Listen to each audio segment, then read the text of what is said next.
We this love lawsuit hip hop. because he has retracted a part of it, the iHeart part of the payola part, Right. but the defamation part still stands as far as the defamation suit towards UMG. Can So we why not unpack that for a include second? Meet the Grams? I don't know. That's a whole other thing. Genuine question, because it feels a little bit more defamatory than anything else. We're not lawyers, remember, and also Meet the Grams didn't have as much impact as Not Like Us. But let me ask you, as far as Not Like Us, let's say he was to win said lawsuit with the defamation. Do you think people are going to start rapping different as far as, or we're just not even going to engage in beef anymore? I think that labels will instruct the artists that are their employees to act differently, to move differently. But I also think that, and I don't wish this upon anybody, and I don't care how much of a difference that I have with the ideology and the things that Drake represents. I said it, and you can go check my first video on this battle. I said a win for me is for both of these gentlemen to return back home safely and provide for their families and their employees. That's a win to me. Yeah. Get your raps off and get back to it. All of this other silly shit, we don't need it. There's no way in hell in 2025 we should see a repeat of a Biggie versus Pac. That's not a win to me. That's stupid. Especially when it could be just a friendly fade. I said that from the beginning. But what I'm telling you, if he wins that case, whatever hell that he is going through right now will be minor in consideration to what UMG. If you beat UMG publicly, you put a press release out, you didn't even do this privately, you make a whole show of this, TMZ's reporting on it, your life is going to be an utter hell. And you're going to be forced to be independent, and they're going to make sure, and this is all allegedly, they're going to make sure that you will never be able to move smoothly because they got a hand in everything. The one thing I don't think he's understanding is UMG's been buying up everything. UMG bought up Believe, which owns TuneCore. So that means that even independent artists that see themselves as independent will still be getting money over to UMG because they now own TuneCore, or is it CD Baby? I think it might be TuneCore or CD Baby. I can't remember which one it is. Like, we're in a different world now. You don't beat them and think you can walk away from that. Everybody who's challenged them has had issues after. They could never move the same way. I'm not asking for that to happen, but I'm also not the person that put a lawsuit out. You play games with these big boys, they're going to show you why they've been in power for longer than generations of artists have even existed. I think I'm going to add on to what you said right there. I think it's already too late. You don't even have to win. Just the fact that you publicly did that and you try to show our ass after you benefited off of us for 15 years. Yeah, win or lose, they're still going to try to spank him from the record company standpoint. But from the audience standpoint, do you think that that will socially do something bad to Drake if he won that lawsuit? I think there's a segment that's already made a decision about Drake long time ago. But I think there's another segment that probably were on the fence that are going to look at this from a very different lens. The fact that they tried to turn this into he's trying to go to town for the independent artists, and he's trying to stop it. Please stop the revolutionary talk. That is not what's happening. This is the protection of a man's ego. This is the protection of embarrassment and things that are happening. I think that people who have made a decision have made a decision, first of all. Second of all, with him, I don't think he has the perspective around him that would help him understand if he would have took 6 to 8 months off and gave his fans time to miss him instead of all of this silly behavior, going to basketball games and, the situations with Top 5 that I felt like even he's coming out of a situation. It's like, dog, there's certain things that just don't need to be news right now. Give the people time to miss you. Like the 100 gigs for your head top felt like I need to remind them why they love me. And it's like, you ain't got to do that if you're you. If you're the person that they say that you are, you're the boy, just go quiet. Yeah. But between the issue, because every time you keep jumping, you know what I compare it to? When you watch one of them videos on YouTube where somebody is slipping on ice and they're trying to keep their balance and they keep slipping and they keep slipping. You know it's only a matter of time before they fall, but it looks worse because you're trying to stop the fall.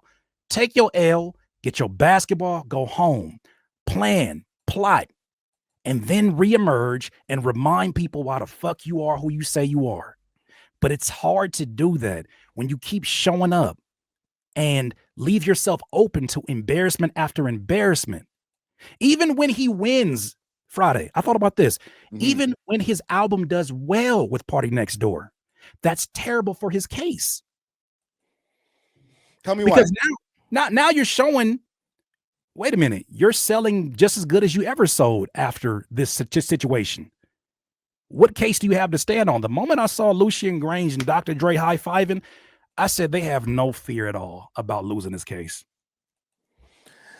You saw it from that perspective? And we're gonna stay on the case, but you saw that from that perspective. I saw it the other way around, like our plans working, the destruction of Drake. No, my thing is these folks are, we think Kendrick is so calculated. No, Jimmy Iovine's and the Dre's, and they have been around each other for a long time, right? They're very calculated. We can't show public displays of joy about this because it's only going to help his case. When I seen a high five and they look for each other, Dre said, "Oh," I said, "Case closed." Something happened. Right. I looked at that and I said, "Oh, that's case closed."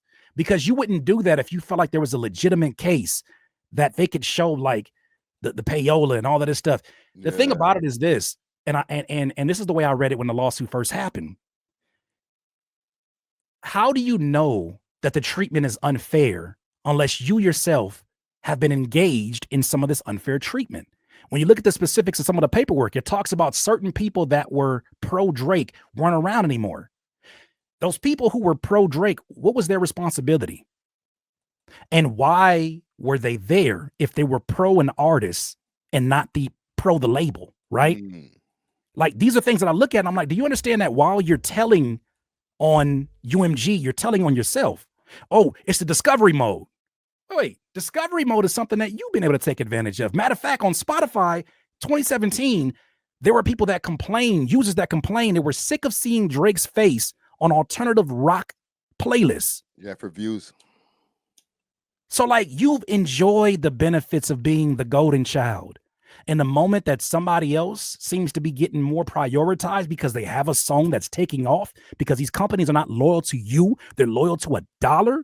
Now you want to put out a petition for a lawsuit? Yeah, that's wild. That's what, like, I don't care what side you're on about this. My thing is just like, we don't do that. I'm not finna hit you with no lawsuit, bro. Like, and if I do, it's after some careful thinking that this is the last route that I have to go.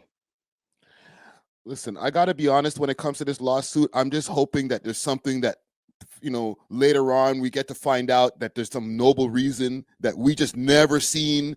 And then he finally explains once the smoke clears. Right. I don't see it.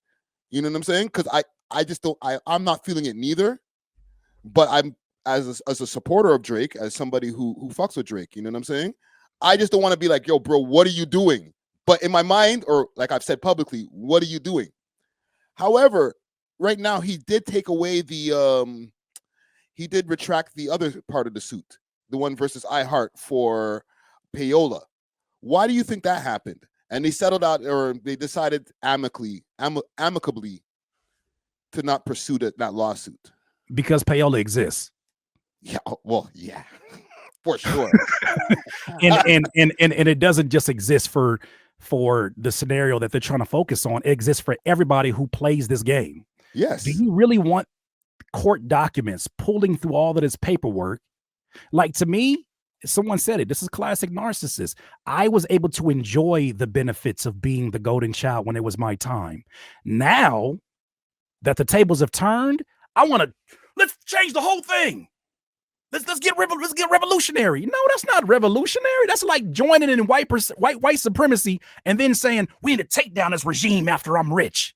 No, you can't do that. Like, it's either a problem when it's a problem or it's not a problem. And it just feels like the timing it's just weird, bro. Like, putting out 100 gigs for your head top and having videos of married women that you're acting cozy to, like Rihanna and Serena. It's weird. At the very bare minimum, it's weird, especially after this battle. because you're now doing the thing that you got described about in Meet the Grams. Then you go and turn around and just it's so much. I gotta look at my own content because this people say, they're like, why do you do so much Drake content if you don't like them? Because this is our responsibility to tell stories to the future. There's gonna be one day, Friday, in 2052, a rapper named YN.exe is going to be like, I had a better run this year than Kendrick had in 2024. I'm bigger than Drake ever was. It's our trillion albums. It's our responsibility to make sure that we give every painstaking detail about who's relevant, who's at the top. Yeah. And Drake has been at the top. So I see it as my duty. I have it on my board. You are telling stories to the future because they're going to reference us. So there it is. You know, not circling back to the old conversation, but just as a little reference with DJ Head and I with the Too Short test, which I thought was a little bro test, but it wasn't. I'm going to give you the big bro test so we can teach the audience. Okay. How much does it cost to make a hit song for real in the music industry? We all kind of know this number that floats around publicly or behind the scenes, but give them that number. I've been so detached. The last time I heard this number was in the midst of a lot of powerful people, and the number I heard it had to be between 50 and 100,000. I can't remember the exact number, but they told me just to get it some action on regional, urban, rhythmic radio. They were saying just to get in the door, it was something absolutely ridiculous. I don't remember the exact number. No. There's some people in our audience, and this is why I love the Comment Gang Strong. They hit that number right on the face, yo. 250K is that number that's been quoted. I've heard it from multiple places. I've heard it behind the scenes told to me. I've heard it on podcasts, and when I heard it on a podcast, I was like, oh, that's the same number I heard behind the scenes. Yeah. I've heard that number get flipped because it depends on who's your middleman.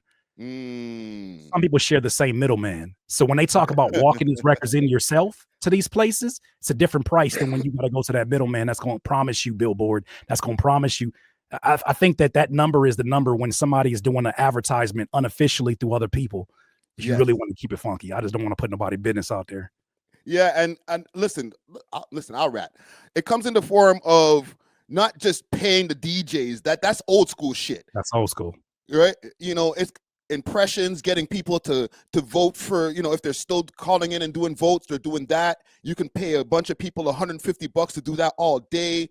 You can put it in the form of people just going on social media and acting like this is the biggest shit in the world and just multiple accounts doing the same thing. There's multiple ways of siphoning out that 250K so that you got a hit song these days. Right. And also we have to acknowledge that radio is not the same machine that it once was either. Yes. Or the same priority for certain artists, right? There's a certain level of authority that comes along with having your radio be in this collection.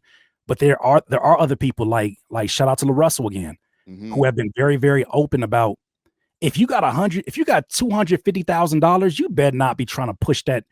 He like, do you know how much content I can get done? Do you know how many songs, how many ads I can put up for a song that's already working for me and run the numbers up where I don't have to cut nobody in because they told me yes to my 250. Yeah. The thing about it is that 250 is not as scarce as we think it is. It's a lot of people walking in there with $250,000, and they also walking in there with some trash ass artists who never get heard. Like that's not available to everybody. Some of these people you can't even get to until you've already been vetted by the proper people. So it's like nowadays it's just a different way to go about it. If you're gonna flip a profit in music now, like Drake made a good decision to sell CDs because I think someone told him, or he knows the writing is on the wall. We're in a direct to consumer era. Yep. If you're still trying to flip streaming into some money and they're paying you 0.03 and you're not even getting that because you're breaking a pie system in which however many streams you get total, that's your percentage of the pie. You splitting about a 500 million that you're having available to you to do that in a pie system. That's not enough to make a legitimate career off of, especially if you're doing the things that get you in front of billions of people. Yeah. Because that's an expensive lifestyle. That's an expensive campaign. You know how this is. So that's why I'm a big supporter of independence, a big supporter of DIYers. It's a different world, man. So for years, bro, I've been talking about Spotify and the issues with their payouts. That's why when I saw the lawsuit, people were like, "Look, he's on the same thing as you." No, he is not. This if Not Like Us doesn't take off, this don't happen. If Not Like Us was the same song and it did not catch fire, he wouldn't care about no lawsuit. He'd be like, Heart Part 6 would have been like, "You tried to get me with a club banger, but you didn't. Now I'm going to have to go on for the killing." Like, it would have been a different situation. It's just the embarrassment. And I really hope, I don't know these folks, I really hope 50 Cent ain't got nothing to do with that, because it's a lot of folks around that have connections to him that have been moving very differently. Yeah, it's kind of wild, man. We Thanks love for hip watching. hop. If you enjoyed this video, please make sure to check out these other videos on the screen and make sure to like and subscribe. We love hip hop.